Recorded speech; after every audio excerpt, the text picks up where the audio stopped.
मी भाऊ तोरसेकर. तुम्ही बघत आहात प्रतिपक्ष.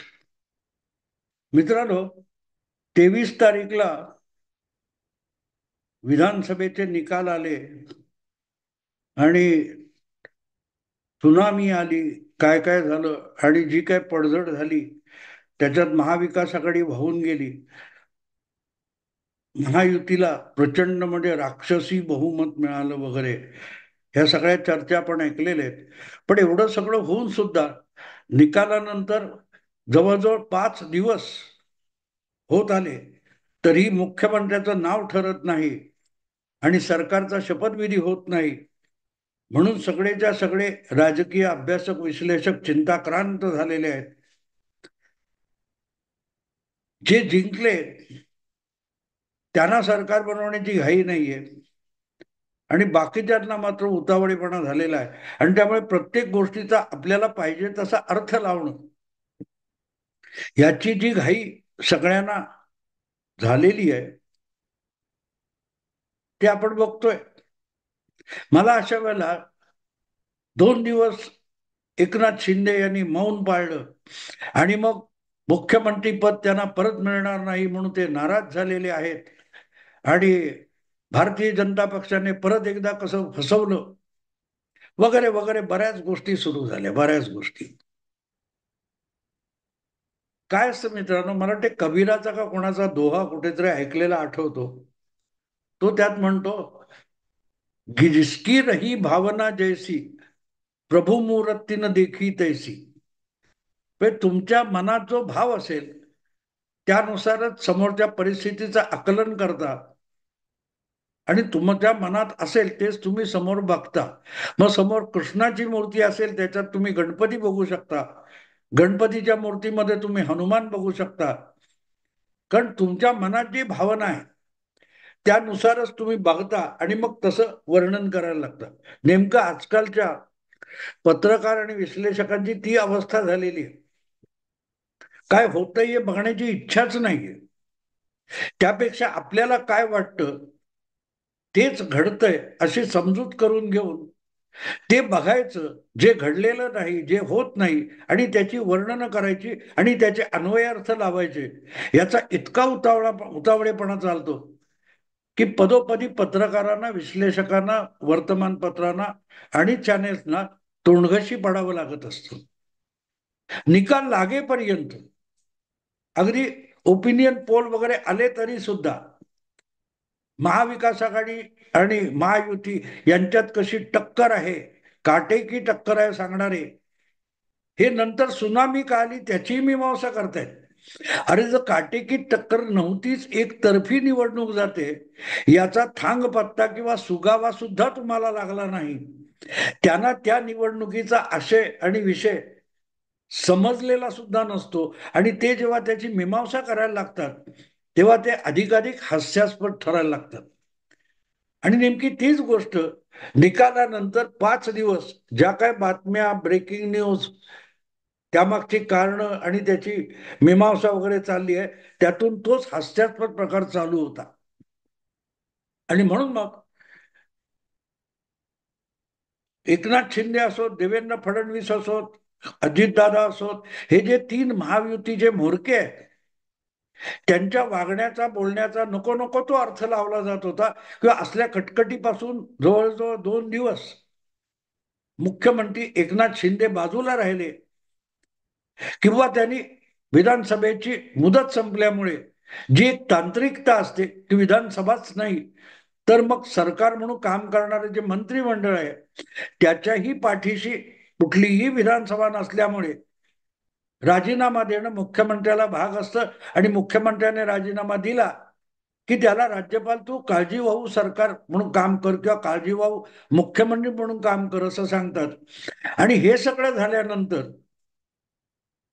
मग नको नको ते प्रश्न विचारून भंडावून सोडलं जाईल, त्यापेक्षा पत्रकारांपासून आणि या उचापतखोरांपासून दूर राहावं असं जर एकनाथ शिंदे यांना वाटलं असेल तर नवल नाही.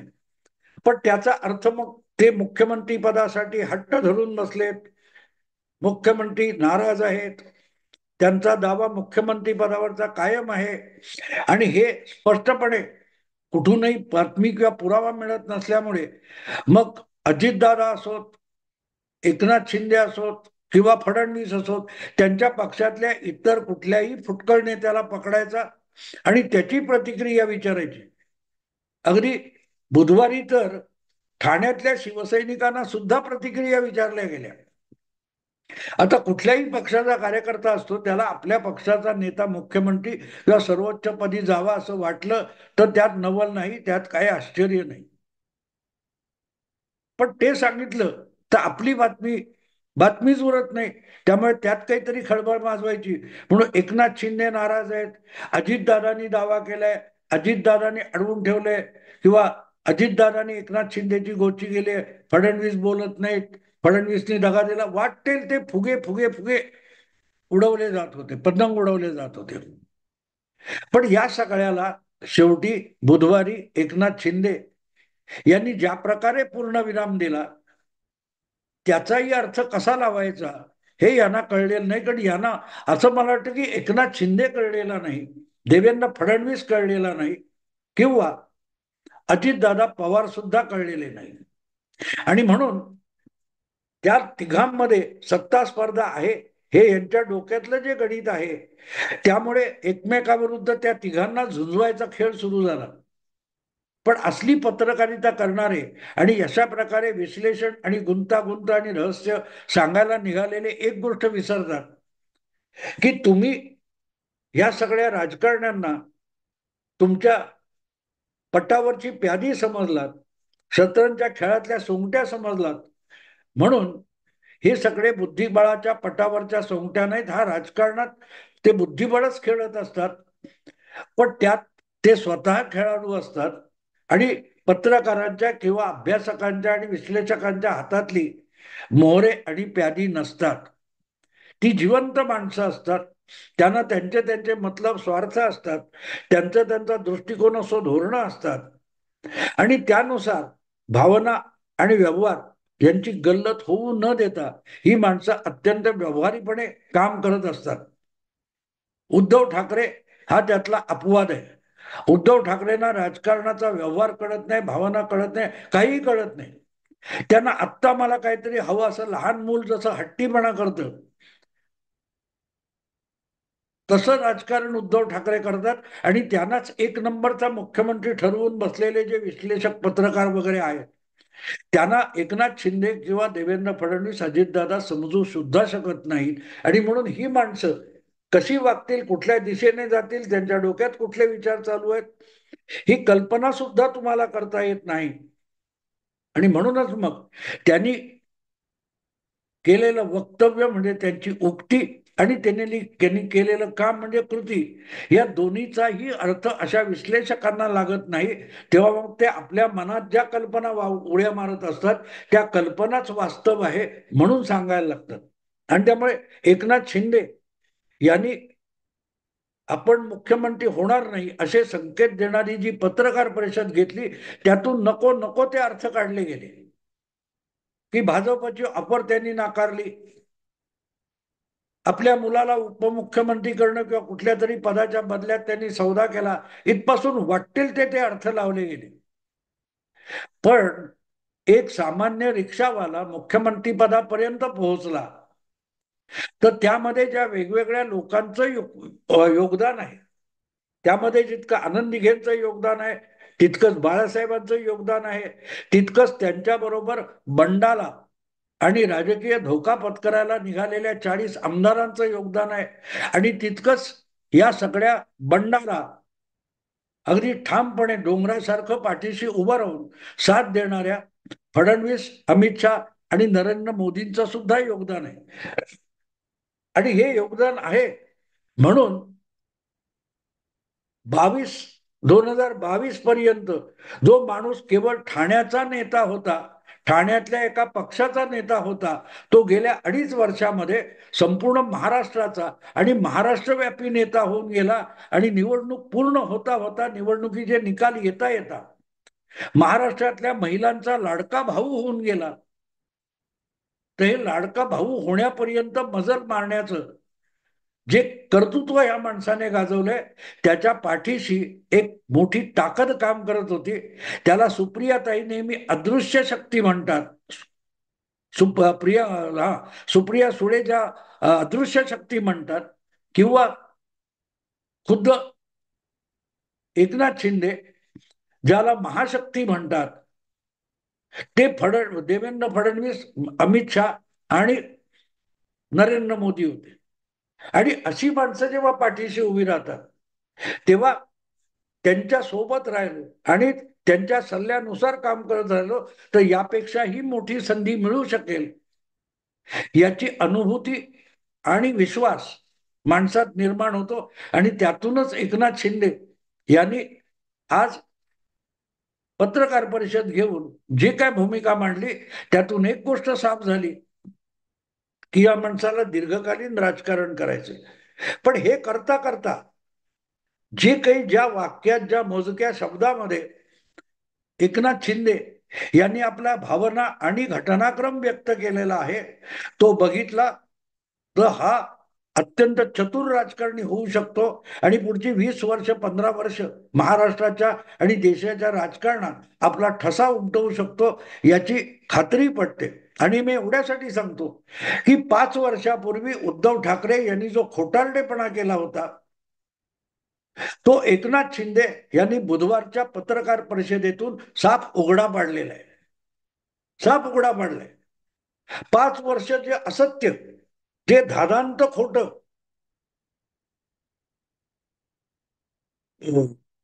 उद्धव ठाकरे लोकांच्या गळी मारत होते की मातोश्रीच्या इमारतीमध्ये, बंगल्यामध्ये, बाळासाहेबांचं दालन नसलेल्या बंद खोलीमध्ये सोबत तिसरा कोणी नसताना अमित शहानी आपल्याला वचन दिलं होतं की अर्धी सत्ता आणि अर्धा काळ मुख्यमंत्री पद, आणि तो शब्द पाळला नाही म्हणूनच आपण युती मोडली. पण ही युती मोडायचं निकालानंतर 1 तासात ठरलं. देवेंद्र फडणवीसांनी 2019च्या निकालानंतर पत्रकार परिषद आधी घेतली होती आणि त्याच्यात त्यांनी स्पष्टपणे सांगितलं की आधी पत्रकार परिषद मी घेणार आणि नंतर पत्रकार परिषद उद्धव ठाकरे घेणार. आमचं ठरलेलं आहे सरकार स्थापन करण्याचं, असा स्पष्ट खुलासा देवेंद्र फडणवीसांनी केलेला होता आपल्या पत्रकार परिषदेमध्ये. आणि त्यानंतर तासात, 1.5 तासात जी पत्रकार परिषद निकालानंतर उद्धव ठाकरेंनी घेतली तेव्हा त्यांनी आपल्या पोतडीतून एक मोठा विषय काढला की बंद खोलीमध्ये मला अमित शहानी आश्वासन दिलं होतं अर्धी सत्ता आणि अर्धा काळ मुख्यमंत्री, आणि त्याच्या पूर्ततेसाठी काय करणार आहे भाजप याचं उत्तर दिल्याशिवाय पुढे काही होणार नाही. आणि मी दुसऱ्या टोकालाही जाऊ शकतो, मला सगळे पर्याय उपलब्ध आहेत. याचा अर्थ निकाल लागल्यानंतर उद्धव ठाकरे लोकांसमोर, पत्रकारांसमोर आले. ते मनात ठरवून आले होते की आपल्याला युती मोडायची आहे आणि मतदारांनी ज्यांना नाकारले त्या काँग्रेस आणि राष्ट्रवादी सोबत जाऊन आपण मुख्यमंत्री पद भोगायचे हे ठरवून ते आले होते. आणि त्यामुळे आपल्याला शब्द दिला होता हा धादांत खोटेपणा उद्धव ठाकरे करत होते आणि तो खोटेपणा बुधवारच्या पत्रकार परिषदेत एकनाथ शिंदे यांनी पूर्णपणे उघडा पाडला. पूर्णपणे उघडा पाडला. लक्षात घ्या मित्रांनो, जे झालं 5 वर्षापूर्वी, तेव्हा तुम्हाला मुख्यमंत्री पद नाकारलंय भाजपने, शब्द दिला आणि तो शब्द पाळला नाही. हे उद्धव ठाकरेंना मुळात कळलंच कसं? त्या बाबतीत पुढची बातमी अशी होती की देवेंद्र फडणवीसांनी तब्बल 25 वेळ मातोश्रीवर फोन केला आणि उद्धव ठाकरे यांनी तो फोन घेतला सुद्धा नाही. मग समोरून जो फोन आला तो तुम्ही घेतला नाही. तुम्ही फोन करून मुख्यमंत्रीपद देता का हे विचारलं सुद्धा नाही. मग भाजपने तुम्हाला मुख्यमंत्री पद नाकारलं होतं याचा आधार काय, पुरावा काय? तो पुरावा उद्धव ठाकरे आज 5 वर्ष उलटून गेली तरीही देऊ शकलेले नाही. ठीक आहे, भाजपने दगा दिला, पण तो दगा दिला असेल तर त्यांनी मुख्यमंत्री पद नाकारलं हा तुमचा दावा आहे. तर मुख्यमंत्री पद नाकारलं हे तुम्हाला कळलं कसं उद्धव ठाकरेंना? कारण मुख्यमंत्रीपद नाकारतोय, मुख्यमंत्रीपद भाजपकडे राहील. हे भाजपने सांगितलेलं कोणाच्या फोनवर आला होता, कोणाचा फोन आला होता का? तुम्ही फोन केल्यावर त्यांनी तसं उत्तर दिलं. आपल्याला कोणाचा फोन आला किंवा आपण कोणाला फोन केला आणि त्यातून आपल्याला असं सांगण्यात आलं की शिवसेनेला 2.5 वर्षासाठी सुद्धा मुख्यमंत्रीपद देणार नाही, असं कोणी सांगितलं? याचा खुलासा आजपर्यंत उद्धव ठाकरे करू शकलेले नाही. याचा अर्थच 5 वर्ष एक धादांत खोटं वक्तव्य उद्धव ठाकरे सातत्याने सातत्याने करत होते आणि त्याचा कधीही पुरावा दिला नाही. आणि म्हणून तो खोटेपणा एकनाथ शिंदे यांच्या कालच्या बुधवारच्या पत्रकार परिषदेमधून उघडा पडलेला आहे. कसा उघडा पडला मित्रांनो? आपण मुख्यमंत्री पदावरून पायउतार होणार आहोत आणि जो कोण आपलं अमित शहा आणि नरेंद्र मोदी ठरवतील तो महायुतीमधला कोणही नेता मुख्यमंत्री होईल आणि त्याला माझा आणि शिवसेनेचा पाठिंबा असेल, हे एकनाथ शिंदे यांनी त्या पत्रकार परिषदेत ठामपणे सांगून टाकलं. याचा अर्थ काय होतो मित्रांनो? नुसतं सांगितलं असं नाही, त्यांनी सांगितलं की काल म्हणजे मंगळवारी रात्री अमित शहा आणि नरेंद्र मोदी यांना फोन करून मी सांगितलं, आम्ही म्हणजे शिवसेना भाजपचं पक्षश्रेष्ठी किंवा हायकमांड जो नेता फिक्स करतील त्याच्या मागे ठामपणे उभे राहू. मुख्यमंत्री पदाचा निर्णय तुम्ही घेताना आम्ही कुठेही आडवे येणार नाही, आक्षेप घेणार नाही, तुमचा शब्द अंतिम असेल असा आश्वासन आणि विश्वास मोदी आणि शहांना आपण दिला. हे एकनाथ शिंदे यांनी पत्रकार परिषदेत सांगून टाकलं.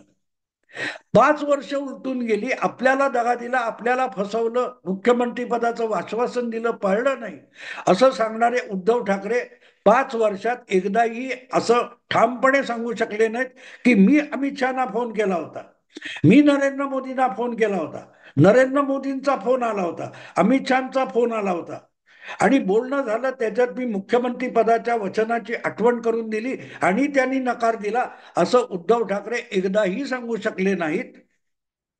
कारण सांगायला त्यांच्या हातात सत्य नव्हतंच. हे आश्वासन वचन दिल्याचा धादांत खोटेपणा उद्धव ठाकरे सातत्याने करत आले आणि त्यांचे चमचे पत्रकार जे होते, माध्यम होती, ती त्याचा पुनरुच्चार करत होती. पण सगळंच्या सगळं खोटं होतं हे एकनाथ शिंदेनी दाखवून दिलं. ते म्हणाले मी फोन केला. इथे गंमत अशी की देवेंद्र फडणवीसांनी 5 वर्षापूर्वी 25 वेळा फोन केला, तो उद्धव ठाकरेंनी घेतला नाही. आणि आपण फोन केला होता देवेंद्र फडणवीस किंवा शहांना असंही कधी म्हटलं नाही. मग तुम्हाला मुख्यमंत्री पद वचनाप्रमाणे वचन न पाळता देणार नाही असं तुम्हाला कळलं कुठून? कारण वचन पण खोटं होतं आणि त्यावरून केलेला आरोप पण खोटा होता आणि तो एकनाथ शिंदेच्या या पत्रकार परिषदेतल्या वक्तव्यातून खोटा पडला. माणूस खोटा असला की तो तोंड लपवतो, पुरावे लपवतो, पुरावे मागितले तर समोर आणत नाही. आणि माणूस खरा असला तर तो परिणामांची पर्वा करत नाही आणि पुरावे सादर करतो, पुरावे न मागता सुद्धा देत असतो. आपण मोदींवर विश्वास ठेवलाय, मोदी आणि शहा ठरवतील तोच मुख्यमंत्री होईल आणि याविषयी कोणाच्याही मनात शंका असू नये, अगदी मोदी शहांच्या मनात शंका असू नये म्हणून आपण त्यांना फोन करून सांगितलं की तुम्ही निश्चिंत मनाने कुठचाही युतीतला उमेदवार ठरवा, मी तुमच्या पाठीशी ठामपणे उभा राहील, तुमचा आदेश मला मान्य असेल. हे जितक्या सहजपणे बोलता बोलता एकनाथ शिंदे यांनी सांगून टाकलं, ते पत्रकारांच्या डोक्यावरून गेलं. कारण बातमी म्हणजे काय हेच विसरलेले दिवटेच समोर बसले होते आणि म्हणून आपल्या उक्ती आणि कृतीतून, ज्याला आज उदात्त उक्ती उदात्त कृती असं म्हटलं जात आहे, ती उक्ती आणि कृती नुसती उदात्त नाही तर त्यातून एकनाथ शिंदे यांनी माजी मुख्यमंत्री आणि उबाटा शिवसेनेचे प्रमुख उद्धव ठाकरे यांनी 5 वर्ष जपलेला, जोपासलेला आणि पसरवलेला खोटारडेपणा साफ उघडा नागडा करून टाकलेला आहे. जर एकनाथ शिंदे यांचा फोन मोदी शहा घेत असतील तर मग उद्धव ठाकरेंनी फोन कधी केला, का केला, केला नाही तर का नाही केला, आणि देवेंद्र फडणवीसांनी 25 फोन केले तो घेतले नाहीत. हे फोन अभिमानाने उद्धव ठाकरे म्हणाले हो त्यांनी फोन केला होता पण मी उचलला नाही. इथेच आपल्या खोटेपणाची साक्ष उद्धव ठाकरेंनी 5 वर्षापूर्वी मुख्यमंत्री होण्यापूर्वीच साक्ष दिलेली होती की मी खोटारड आहे. आज एकनाथ शिंदे यांनी आपल्या कृतीतून त्याचा पुरावा दिलाय की दिलेला शब्द मोदी आणि शहा पाळतात. शिवसेनेतून बंड करून बाहेर पडून परत भाजपच्या गोटात आपण यायला तयार झालो तर आपलं भलं होईल, आपलं नुकसान होणार नाही, कायदेशीररित्या अडचण येणार नाही आणि उद्या लागेल ती मदत आपण करू हे आश्वासन मोदी शहांनी दिलं होतं आणि ते शेवटपर्यंत पाळलं. त्यांनी पाठबळ दिलं.